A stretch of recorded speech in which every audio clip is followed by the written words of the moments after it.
Bonjour à tous. Alors déjà j'avais envie de prendre le temps de vous remercier parce que vous avez été nombreuses et nombreux à m'écrire, à me partager vos histoires, à me partager vos questions. Donc voilà, merci d'avoir pris le temps de m'écrire. Et n'hésitez pas si jamais vous avez envie de partager quelque chose, quelle que soit la nature de ce partage, vous pouvez m'écrire. Si c'est aussi une demande de consultation pour approfondir un travail d'intérieur, c'est aussi possible, vous pouvez me solliciter. Toutes mes informations sont dans la description. Alors, l'anxieux, c'est vraiment un profil aussi très intéressant parce que, à l'inverse de l'évitant, comme on a pu le voir, l'évitant, lui, plus il y a d'intimité et d'émotion, plus il tombe amoureux, plus ses désirs sexuels sont inhibés. Donc moins il va chercher de rapports sexuels.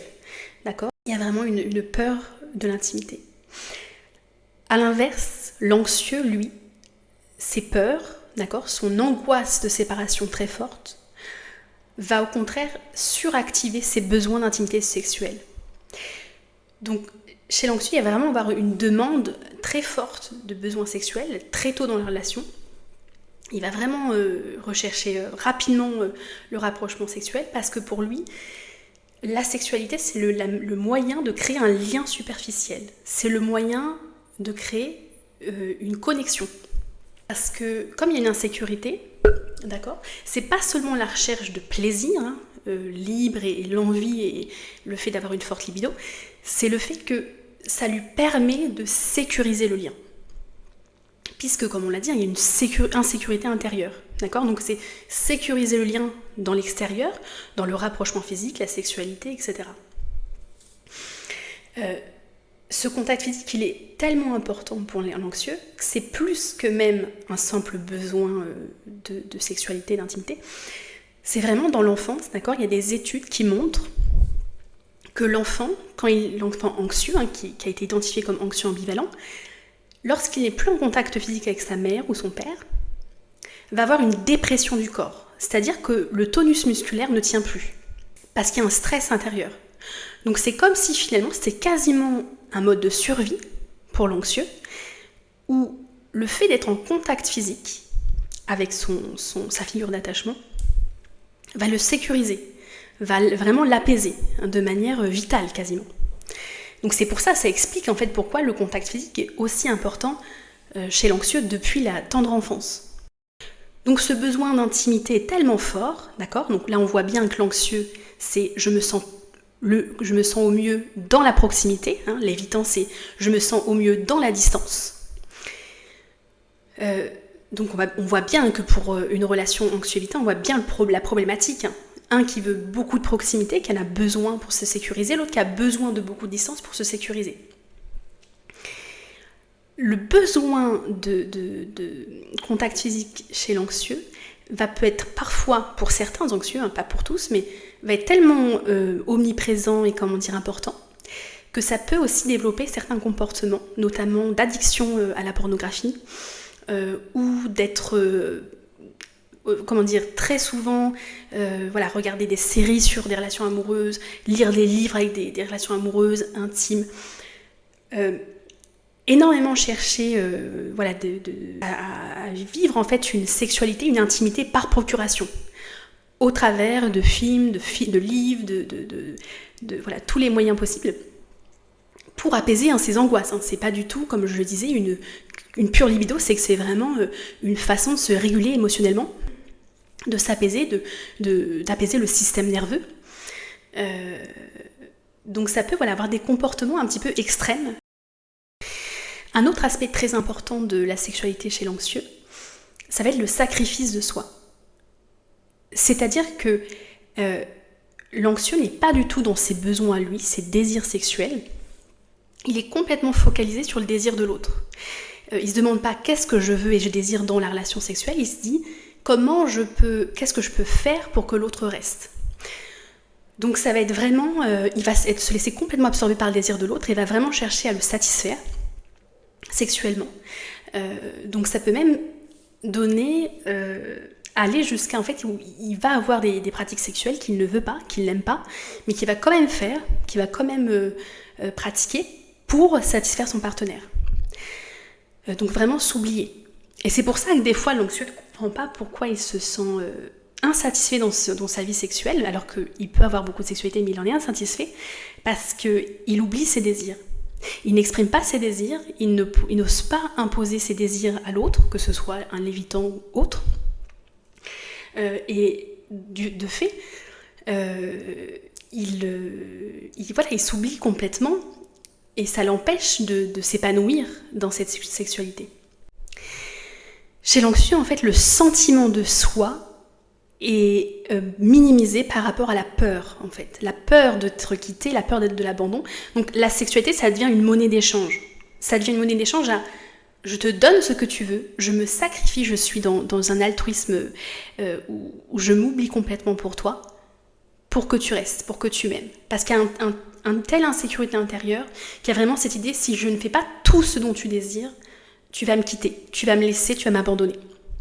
Donc c'est vraiment tragique pour l'anxieux, parce que vraiment il ne se reconnaît aucune valeur, et il ne se prend pas en considération, et en même temps l'autre souvent ne peut pas le prendre en considération parce qu'il ne sait pas ses désirs. L'anxieux va vraiment se taire là-dessus, va vraiment souvent cacher ses propres besoins et vraiment en fait prendre les besoins des autres comme les siens pour ne pas être quitté. Et souvent en fait le partenaire n'en sait rien. Donc et peut-être même que l'anxieux lui-même n'en a pas totalement conscience. Donc un autre aspect très important, c'est que chez l'anxieux, la sexualité c'est une manière de se donner une valeur. C'est-à-dire que là où pour l'évitant, il y avait vraiment une dissociation sexualité-amour, et vraiment, comme on a dit que c'était compartimenté, chez l'anxieux, c'est complètement fusionné. C'est-à-dire que si on me désire sexuellement, on m'aime. Et c'est là où on comprend que ça peut être très compliqué avec un évitant. Pourquoi ? Parce que avec un évitant, évidemment, lui, il va éviter le plus possible les relations sexuelles. Donc l'anxieux va entendre, va comprendre, on ne me désire pas, on ne m'aime pas. D'accord ? C'est vraiment fusionné, à l'inverse de l'évitant. Donc il y a quasiment en fait une question existentielle chez l'anxieux. C'est quasiment l'intimité me fait exister, l'intimité me fait vivre. C'est extrêmement profond, c'est beaucoup plus fort que simplement question de est-ce que voilà j'ai besoin d'amour, pas de sexualité. C'est qu'il y a vraiment une dimension existentielle en fait. L'anxieux se sent exister, se sent vibrer, se sent vivre dans l'intimité, dans l'insexualité avec l'autre. Et ça peut donner justement des anxieux qui tombent très rapidement amoureux. Parce que dès qu'il y a connexion physique et sexuelle, le système d'attachement est activé. D'accord ? C'est une façon de rentrer en lien. Donc ça peut vraiment donner quelque chose où l'anxieux tombe très rapidement amoureux. Donc finalement, comment l'anxieux peut s'épanouir dans la sexualité ? Le premier point, ça va être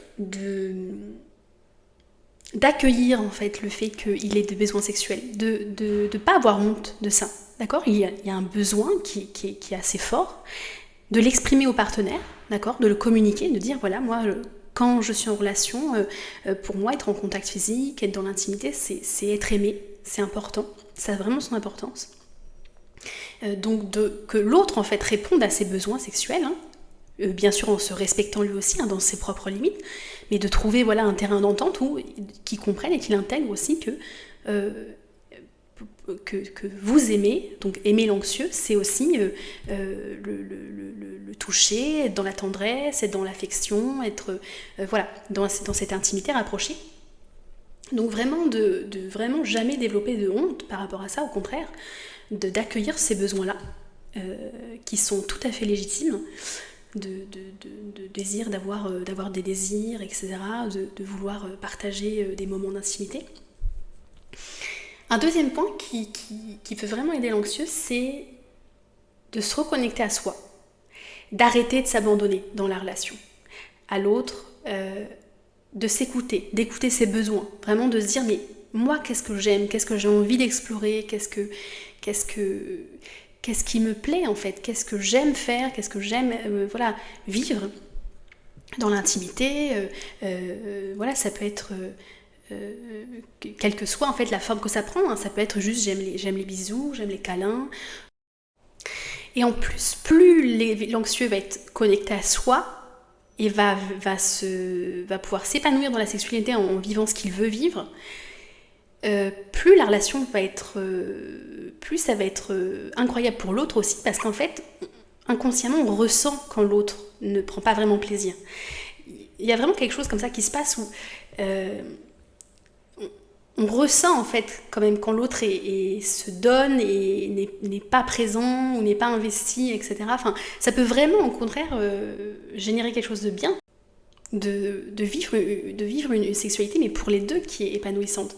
Parce que quand on s'épanouit la sexualité, c'est quand aussi l'autre, on voit que l'autre prend plaisir en fait. Et c'est ça qui fait qu'on aime aussi échanger avec l'autre. Le dernier point, ça va être comme le contact physique est aussi important, de pouvoir vivre entre guillemets du contact physique hors la relation amoureuse, hors partenaire. Comme ça, vous n'avez pas besoin que de dépendre de votre partenaire pour entre guillemets vous sentir bien dans votre corps, dans le corps. Ça peut être donc d'avoir des pratiques par exemple, ça va être l'acupuncture, ça peut être l'ostéopathie, il y a plein de pratiques. Donc ça peut être des pratiques, il y a plein d'autres pratiques aussi, je ne connais pas tout, mais en médecine chinoise, d'automassage, etc. De se connecter au corps autrement pour mieux vivre sa sexualité justement. Parce que le corps est très important, donc chez l'anxieux, et de pouvoir vivre et ressentir son corps de manière quotidienne ou dans des pratiques en tout cas, ou ça peut même être, je pense à ça, mais la piscine, voilà, le contact avec l'eau, tout ce qui va être contact va permettre de réguler le système nerveux, va permettre justement d'apaiser toutes ces angoisses.